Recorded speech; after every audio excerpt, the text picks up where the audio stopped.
Before beginning, this is not a usual video that you usually see in YouTube teaching you the basic Linux commands, but this video is embedded with a practice lab.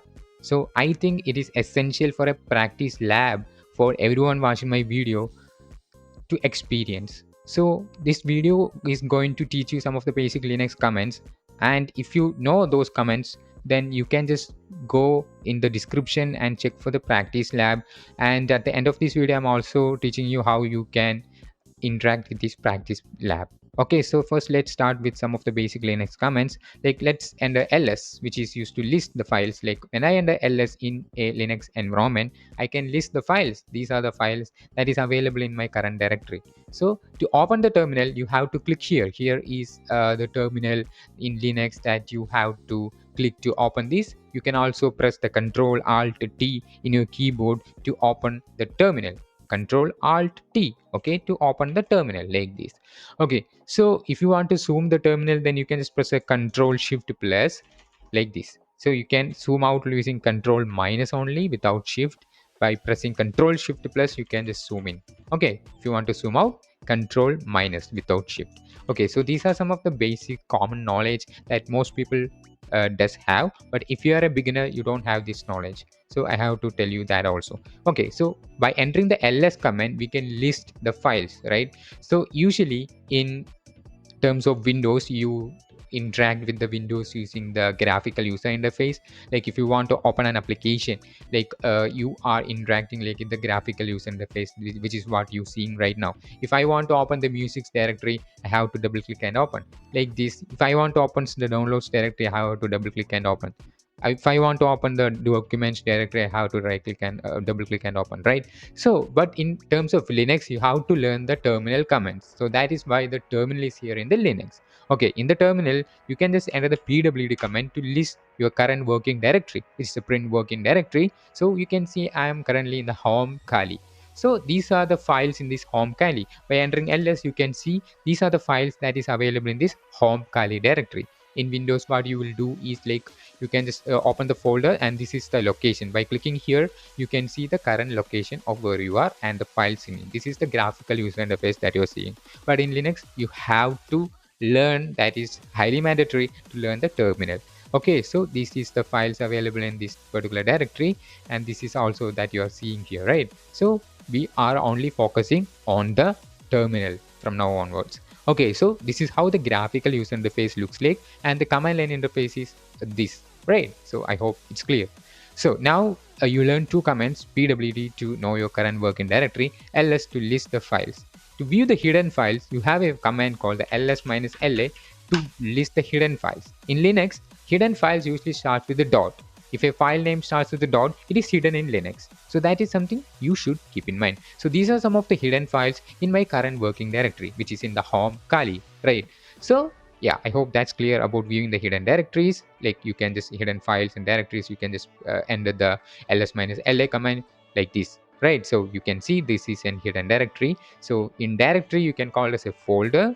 In Windows, you usually call this a folder, right? So in Linux, it will look like another color, like usually the blue color, but in this case, I just changed the terminal color so that you will be able to see that in kind of a violet color, right? So in files, if this is the Linux that you doesn't do any kind of changes, like it will be in the kali dark. I think, let me, yeah, this is how usually the Linux looks like. So what I'm going to do right now, like the directories. So some of those you can call as the folders. In files, usually in the white color, and the directories which will be in the blue color. Okay, so this is something to keep in mind. So when you enter ls, you can see I have this much of directories, but I don't have any files in this particular current directory, right? So I can enter the touch command to create a file. For example, if I want to create a file called file.txt, I'm just using the touch command to create that. When I enter ls, you can see the file.txt was created. As you can see from here, all of those are in the blue color, which pretty much means that it is directory.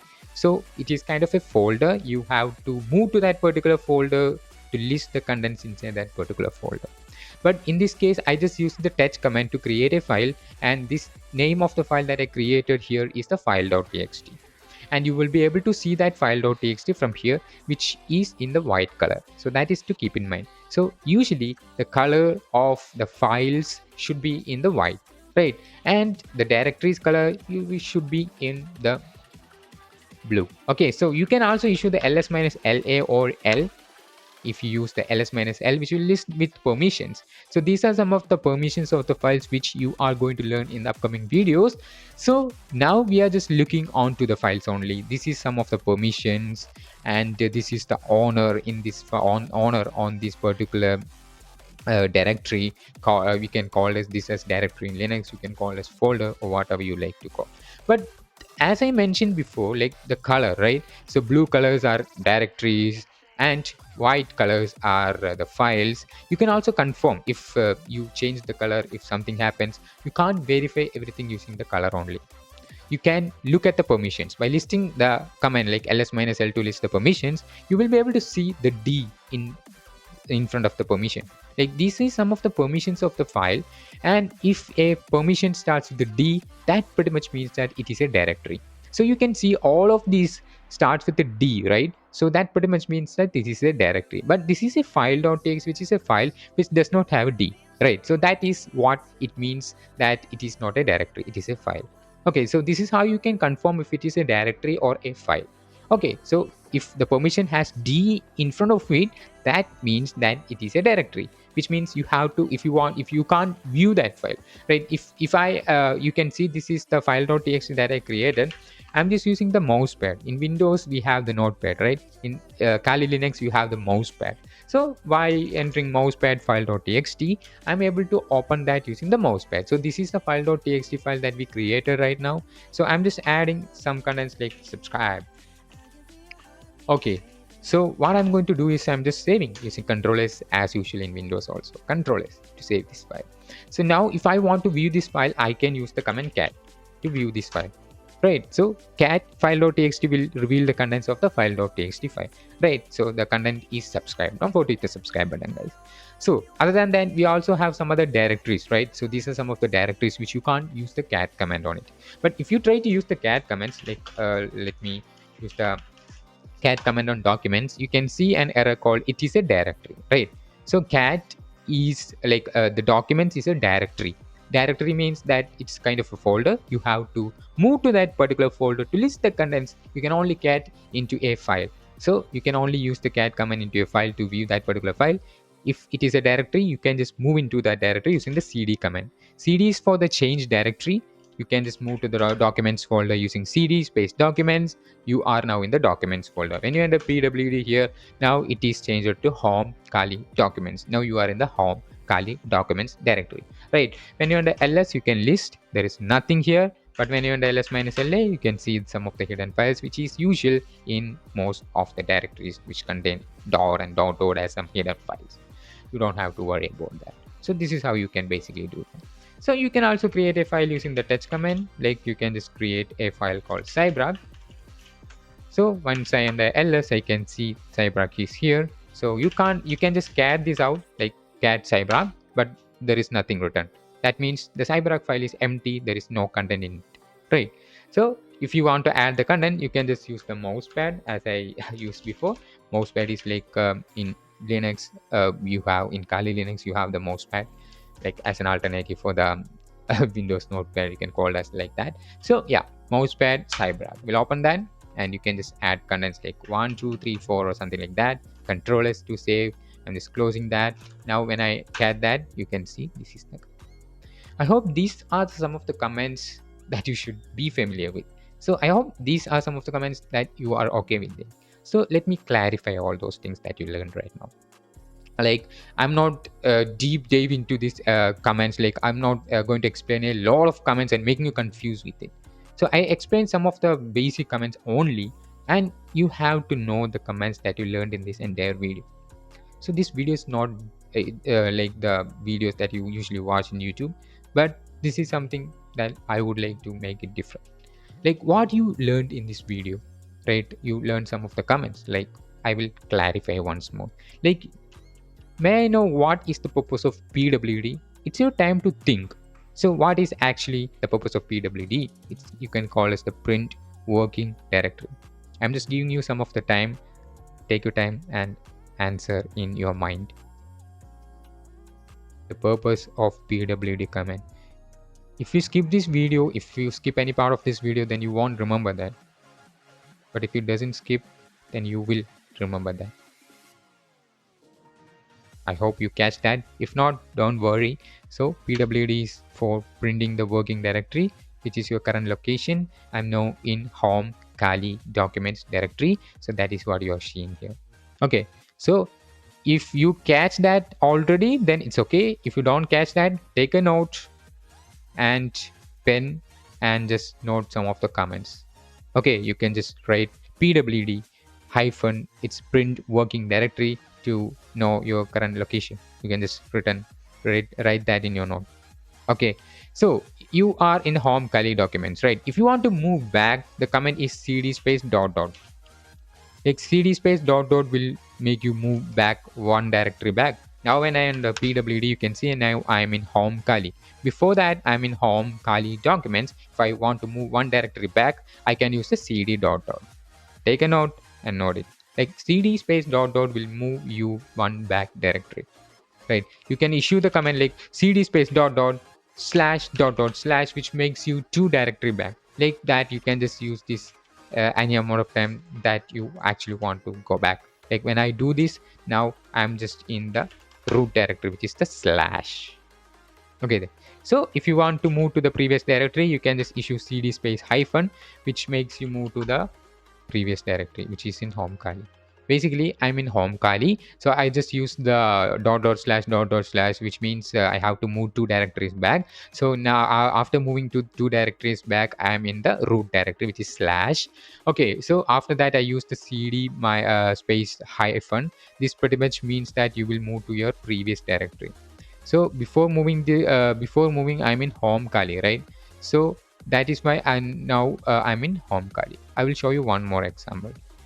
Okay, for example, we are in home Kali, right? Now we are in home Kali. If I want to move to the downloads directory, now I'm in download, right? And I end up pwd, I'm in downloads. If I want to move to the previous directory, I can issue the cd space hyphen. So once I issue cd space hyphen, then I am going to move to my previous directory, which will be in the home Kali. Right, how cool it is, right? So these are some of the comments that nobody is going to teach you. Like maybe a lot of people will teach you, it's okay, but these are some of the comments that I want you to learn as a beginner. Okay, cd hyphen to move back to the previous directory that you are in, and pwd to print the working directory. If you want to view a file, then you can just issue the cat command to view the file. If you have a file.txt or a file, then you can just enter that like this. Okay, that's pretty cool, right? Okay, now you learned a lot. So let me conclude. Like the cat is for viewing the file, and pw is to know your current working directory, and cd space hyphen is to move back to your previous directory, and cd space downloads is for moving to a specific directory. Like cd is for the change directory. If you want to move to a directory, then you have to issue the cd command. If you want to move to the drop on directory, then you have to issue cd space drop on. So now you can just enter ls to list the files in this particular directory. Okay, so that is the purpose of cd, to change that change directory. Okay, so cat is to view a file. If you have a file, then you can just cat that file to view the contents inside a file. If you have a directory, then you have to move to that particular directory using the cd command. Inside that, you can just list the contents. If you find a file, then if you want to view the file, then you can just cat space enter the file that you want to view inside that, right? So this is how you can view that inside the terminal. Okay, so and you also learned about ls-la for viewing the hidden files. In Linux, the files usually hidden are the files starting with a dot. If a file starts with dot, it will be hidden in the Linux environment. So that is again something to keep in mind. Okay, so mousepad is like a notepad in Windows. Like in Linux, we have the mousepad to open a file in a text editor.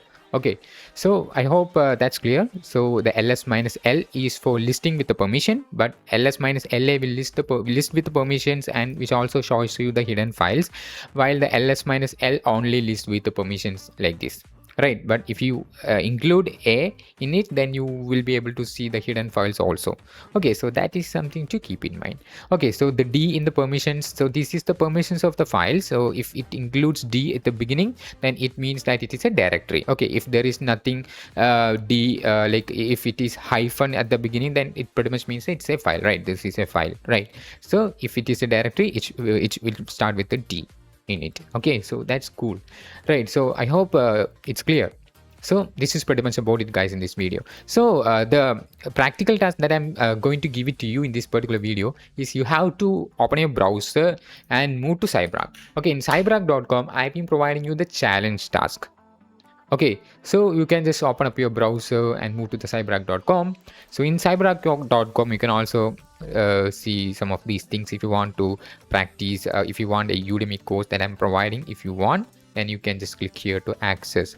Okay, I have a dedicated course. If you are interested, then you can just purchase this. Okay, so other than that, if you want one-to-one mentorship, then I'm also able to provide you that. So if you're interested, then just contact me in LinkedIn or Instagram, whichever platform that you prefer to contact me.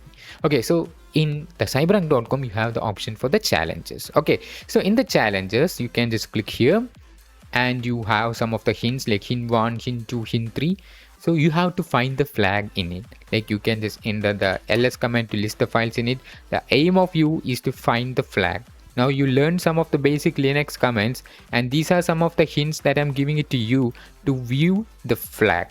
And once you view the flag, then you can submit it here, right? It will usually starts with a flag and a curly braces inside that some characters or letters or whatever it is. So your aim is to interact with this terminal and find the flag and submit it here. And once you submit, then you can confidently say you learned the Linux basic commands. This is only basics. This is not a professional like thing. Okay, so that is again to keep in mind. If you know some of the basic commands that I demonstrated in this video, then it's okay. You have to complete this task. Okay, so that is the task that I'm giving it to you. Okay, that's pretty much about it, guys. I hope this video is informative for you. Thanks for watching. See you in the next one.